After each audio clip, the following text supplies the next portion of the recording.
Hello and welcome to the School Choice Report. My name is David Hardy. Today, our guest is Kerry McDonald. Kerry McDonald works to spotlight and support educational entrepreneurs who are building innovative K-12 learning models and expanding educational options for families.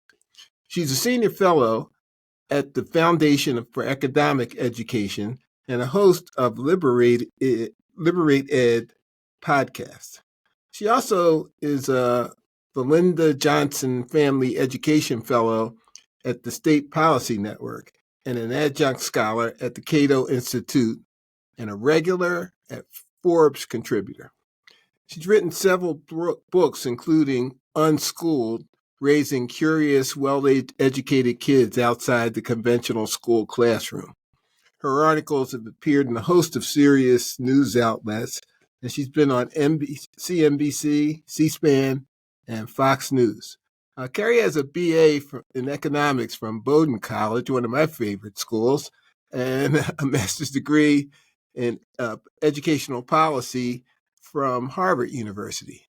She lives in Cambridge, Massachusetts, with her husband and 4 children who have all been unconventionally educated. You got to tell us a little bit about that, Kerry. Welcome to the show. It's great to be with you, David. Thanks so much for having me. So 4 kids, unconventionally educated. What does that mean? Yeah, none of my kids have ever been in a conventional classroom. I wrote about this extensively in my book, Unschooled, that you mentioned, that came out in the spring of 2019. So they've been unschooled, homeschooled. My 3 younger ones attend the Sudbury Valley School, which was started in 1968 as the kind of beginning of the Sudbury Model School of non-coercive, self-directed, democratic schooling, where there's no adult-imposed curriculum, no grades, no tests, no homework, and it's all self-driven, self-directed. You know, there's been a lot of innovative things in education that have come out of Massachusetts. I mean, taking real risks on things. And I mean, it just seems like that's a real hotbed for that kind of stuff. Yeah, I think so. Although I will say, David, a couple of years ago, I wrote a piece for the Pioneer Institute, which is the free market think tank in Boston, part of the SPN network. I know Commonwealth obviously is the Pennsylvania affiliate. And I talked about this very issue around innovation in Massachusetts. And Massachusetts, you know, when you go to Boston Logan Airport, for example, in one of the terminals, it'll say, you know, the hub of innovation, welcome to Massachusetts, you know, from here to the world.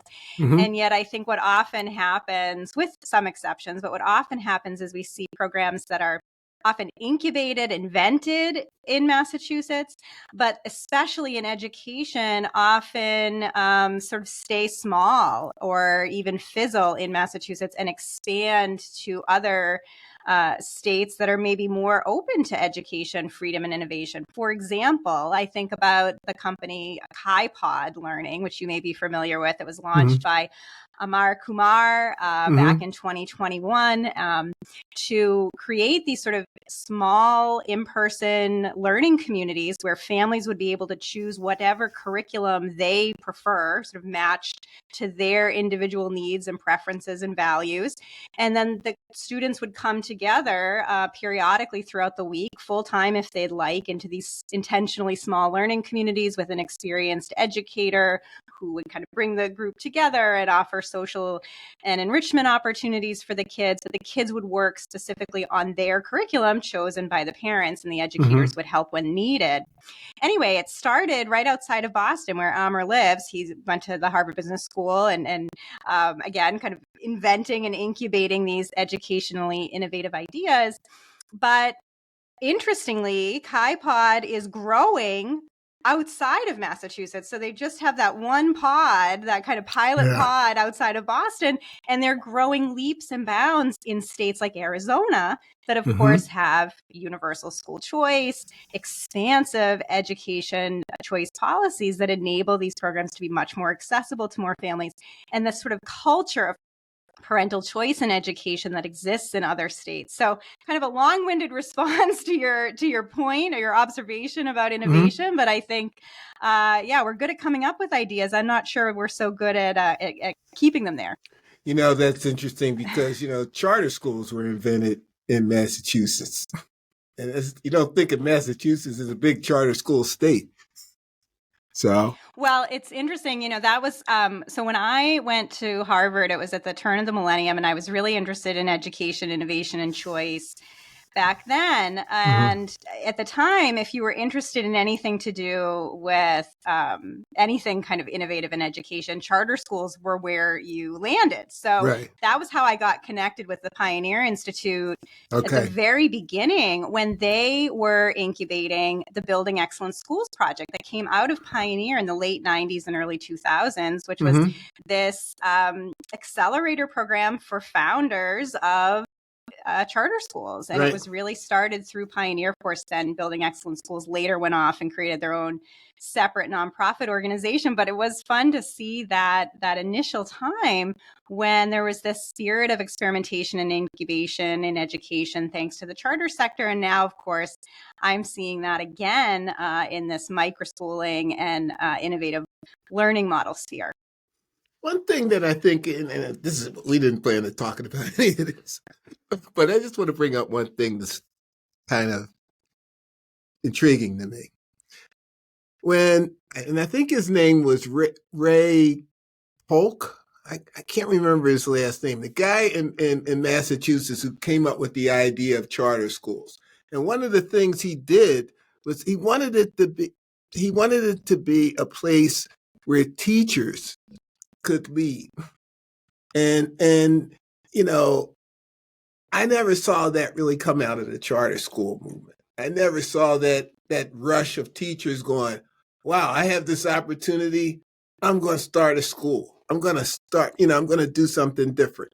And even this last go round with COVID, you saw some people doing it, but you didn't see the rush of teachers saying, here's an opportunity for me to kind of go get something, take control of that. And I think that's kind of an interesting development in this whole thing, because I think that everybody thinks that teachers want to take control of education, and I don't see the real drive to do that. Well, I disagree. I mean, that's all I see is, especially since COVID. So, of course, I've been writing about alternative education, innovative education models before 2020 and seeing the growth of microschooling and other low-cost, intentionally small, highly individualized schools and spaces, but that's just skyrocketing in interest since 2020, largely driven by these everyday entrepreneurs, for the most part, former public school teachers who grow fed up with a one-size-fits-all standardized education model and are going off and building these new low-cost schools and spaces. So that is what I'm seeing, and I see no signs of this slowing. If anything, I see it accelerating over the past 18 months. Certainly when I'm traveling across the U.S. visiting with these founders, I see so much energy and continued acceleration of this movement. And of my podcast episodes, so I have interviewed just on my podcast nearly 200 of these education entrepreneurs.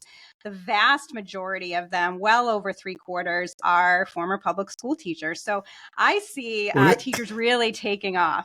That's great news, because I haven't seen it. And that's great news for me. I love to see it. So let's just get back to this. Can you explain to our listeners the definition of an educational entrepreneur? And can you talk about the work that you do in bringing awareness to this movement? Yeah, so these education entrepreneurs are these entrepreneurial teachers and parents, like I just mentioned, the vast majority of whom are former public school teachers, who realize that they can do things differently and better. And they go off and create these incredibly innovative schools and spaces that are intentionally small, low cost, private education models outside of the system that really focus on meeting each child's individual needs, and not using the kind of cookie cutter standardized education approach that in many cases they're fleeing from the district system. So, it's really great to see these are just everyday entrepreneurs, individuals who just realize that they can do things better and go off and create these small businesses to make it happen. Well, what are some of the barriers you see that these educational entrepreneurs face when they're trying to start their own schools? Yeah, entrepreneurship in any sector is challenging, right? That's, I think, one of the things that distinguishes entrepreneurs from everyone else is they are taking on personal and financial risk in pursuit of a dream, pursuit of a vision, in this case, of how education can look. And that is risky, right? There's a high likelihood of failure if we think about any small business, right? Almost half of all small businesses fail within the first 5 years. So there's no guarantee of success. And that's what I think makes these entrepreneurs generally, and education entrepreneurs in particular, rock stars, because they're so committed to their vision for a much more personalized educational model that's fit for the 21st century, that they're willing to take on that risk and use sort of their own time and treasure to make it happen. And so these are really just everyday people creating these incredibly innovative small businesses, both nonprofit or for-profit, depending on how they operate. And they're not doing it for the money. There's very little money in these programs, but they are doing it for a love of education and a vision of what education could be. Because so many of them are former public school teachers, I'd say that probably one of the biggest barriers for them is they may not have a lot of understanding of running a business, right? They've been in a classroom for 10 or 20 years. So now all of a sudden they have to figure out accounting and business structure and marketing and all of that. So I think that there's certainly a learning curve for them there. And but in fact, it's sort of amusing because I'll talk to some of them who'll say, I was just so focused on my vision for education that I just dove right in. And then realized, all of the ins and outs of running an enterprise. And they said, but in some ways they were glad that they were slightly ignorant of all it takes to run a business. You wouldn't have done it, right? They might not have done it. Yeah, right? Oh, yeah. So it shows that they do overcome these barriers and they are able to be successful, but it does come with a challenge. So that's sort of on the personal side. I think barriers, structural barriers that some of these founders confront are more around local zoning and occupancy codes that can sometimes make it difficult for founders to find spaces, because in a lot of cases we have a definition of school, right, that looks like a traditional private or a traditional public school with hundreds of students. That you'll need sort of bus route plans, and you'll need traffic plans, and all of these things, industrial sprinkler systems and all of that often doesn't apply to a micro school, let's say with 15 or 20 kids, or even to a 50-person program. And so they run into some challenges around finding spaces. They're often thrust into commercial spaces that might be on busy streets or lack outside areas for kids to run around, because those are the only places that might allow them to operate. So that can be a challenge, particularly where you'll look at, for example, public schools are exempt from that, and public schools are able to operate in residential zones, but but not private schools. And of course, charters have dealt with this same thing 20 years ago. So this is nothing new, but it is a challenge. It's still, and certainly for these micro school founders. Well, I saw this, and this was interesting to me. The National Micro Schooling Center reports that 40% of the kids in micro schools come from traditional district-operated schools. 33% come from homeschooling, and 10% from private schools. First of all, this tells me that we don't have enough models, because as soon as you build another model, there are people who go to that new model, and we just don't have enough educational models yet. But can you tell us about the benefits of a micro school and explain why a parent would choose to send their child to a micro school? Yeah, I mean, I think that one thing that parents are really recognizing, and teachers as well, is that we have this sort of one size fits all model of education that the majority of American students attend, which is this, assigned district school. And it's just not aligned with the realities of the 21st century. So we have a system of mass schooling that's focused on standardization and defined by stagnation. And then we have a 21st century reality that's much more about individualization and innovation. And I think more and more parents are just saying, why would I send my kids to a district school where they're not learning 21st century skills? They're learning to sort of be obedient and compliant and conforming, when we need creative thinkers and curious doers, right? We're especially as we continue to coexist and compete with artificial intelligence. What are the things that make humans different and better than robots? Well, it's our curiosity and ingenuity and entrepreneurial spirit, all of those things that can often be crushed or stifled within a conventional schooling model. So I think there's that piece of it. There's the fact that all of us have so much personalization in other parts of our lives. Like, we think about our phones and all of the personalized apps that we have at our fingertips. And yet we have a standardized system of education that's not reflecting that personalization and innovation that we see elsewhere. And I think especially younger parents, millennial parents, just don't tolerate it anymore, that they want something that's different for their kids. And again, more kind of relevant to our society today. So there's that piece of it. The other piece, and I think it's related, is that you have some families that realize that their kids' needs are just not being met. And I think, for example, of a founder who I recently wrote about in my Forbes column, Kanisha Adams. She was a longtime public school teacher in Pine Bluff, Arkansas, which is outside of Little Rock, a really low income community. And she discovered that there's just huge demand for the micro school she's building called the Learning Lounge, especially among students in the public schools who have been identified as having various learning needs. It could be ADHD, dyslexia, autism and neurodiversity, other kinds of learning needs that are just not being met, again, in a kind of one size fits all standardized system. And so she's building this incredible micro school there that is catching on. Other people in other communities are asking her to launch her satellite programs in those communities.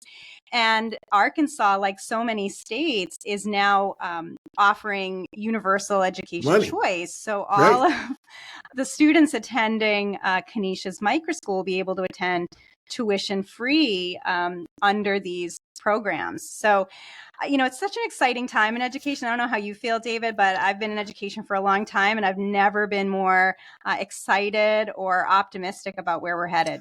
I do. I think there's a lot to be excited about, and I think the thing is, and I didn't know what educational pluralism really was until when you get your head around it, and then you see what we do, you go, boy, we should be better at this, because we're pluralistic in just about everything else we do in the United States, except public education. And every time you see something like this open up, you see a whole lot of happier people. And every time you see a state that lets the money follow the child, you see more opportunity for low income people. And 100%. that is, that's what we want to see. So yes, I'm excited about these times. But let me say this. Let me ask you this: as the educational freedom movement expands across the United States, it's important for families to have schools to choose from that are outside, like you said, the one size fits all model. But what can we do to ensure a robust supply of micro schools? How can we increase the supply of these schools to make sure that they meet the needs of diverse learners like you're talking about? How can we make sure that more people have that opportunity? Yeah, well, I will say that the supply is expanding and it's expanding everywhere. I mentioned Arkansas. It's certainly expanding in states with robust school choice policies. Kanisha specifically said, for example, that she launched her program because of the fact that now the families that she wants to serve, families in the community that she lives in and that she went to school in and that she taught in, she wanted those families to be able to afford to come to her program. So you do see the way in which school choice policies activate and encourage education entrepreneurship. But this is happening all across the U.S., including in states like mine, Massachusetts, that don't have robust private school choice programs. So we do see that energy. And I think a lot of it is this mismatch between standardized one-size-fits-all schooling and kind of our realities of the 21st century that are motivating parents and teachers to go this way. I think another way we can sort of support additional education entrepreneurship is, again, to make it easier for founders to launch these programs by reducing some of these entrepreneurial barriers, addressing sort of zoning issues or occupancy issues that can sometimes prevent founders from finding the best locations for their programs. So there's just sort of removing some of those barriers for them. And then I think it's building up a supportive community for education entrepreneurs. So, for example, down in South Florida is one of the real hubs of education entrepreneurship. Of course, another state with a long history of school choice policies and a new universal policy as of last year. In South Florida, the sort of three major counties of South Florida, there's over 125 of these, low-cost schools and spaces serving more than 8,000 students every year. And largely that's due, again, school choice, but also because there's a real community of entrepreneurs, sort of a grassroots community of entrepreneurs who came together initially with just sort of a handful of founders. And it's now ballooned to, dozens and dozens of these founders getting together and sharing resources and supporting each other. So I think anything that we can do to encourage that can create these real network effects that will lead to an acceleration of this. Well, at one end of the spectrum, we have these public schools that are the public school system. They're highly regulated. And at the other end of the spectrum, we have these micro schools that are largely unregulated. Where's the line? How can public policy be shaped to promote education, freedom, and innovation? Yeah, I mean, we talked about the charter sector before. I think that a lot of the experimentation and promise that began in the charter sector has largely been stifled because of encroaching regulations. So, we think about the origins of the charter movement. They were supposed to be incubators of experimentation, and largely that's been lost. They've become very standardized, in some cases even more standardized than district schools. And so, I think we have to use that as a warning sign. That's probably one of my biggest concerns, is that this kind of emerging model of innovative schools and spaces, making sure they don't follow in the tracks of charters and just become like other traditional public schools in many cases. So we want to encourage that innovation and experimentation. And I think the only way we do that is by really pushing back on any kind of encroaching regulation of the free market, of free enterprise, of people making decisions that are right for their family and choosing to send their kids to certain places because it's aligned with their values and preferences. So we want to keep that process open. And I think, if you look at districts like conventional public school districts that are highly regulated. I think about the Philadelphia public schools, for example, highly regulated, right? Yeah. Couldn't get more regulated than the Philadelphia public schools. And yet only 20% of 3rd to 8th graders in the Philadelphia public schools are proficient in math, and only about a third are proficient in reading. So, regulation creates stagnation. And I think what we need to do is make sure that we're pushing back on regulation to encourage innovation and individualization. And then along with that, remove regulatory barriers like some of these zoning barriers or occupancy barriers that can prevent some of these innovative schools and spaces from emerging. Yeah. Kerry, thank you for being with us this afternoon. It's been a great conversation, and I hope to see you soon. I'm sure I'll see you in the circuit. Thanks, David. It was great to be here. Take care. Kerry McDonald, who helps educational entrepreneurs all over America expand their options for people. Thank you for being here today. This Thanks is the again. School Choice Report, and I'm David Hardy.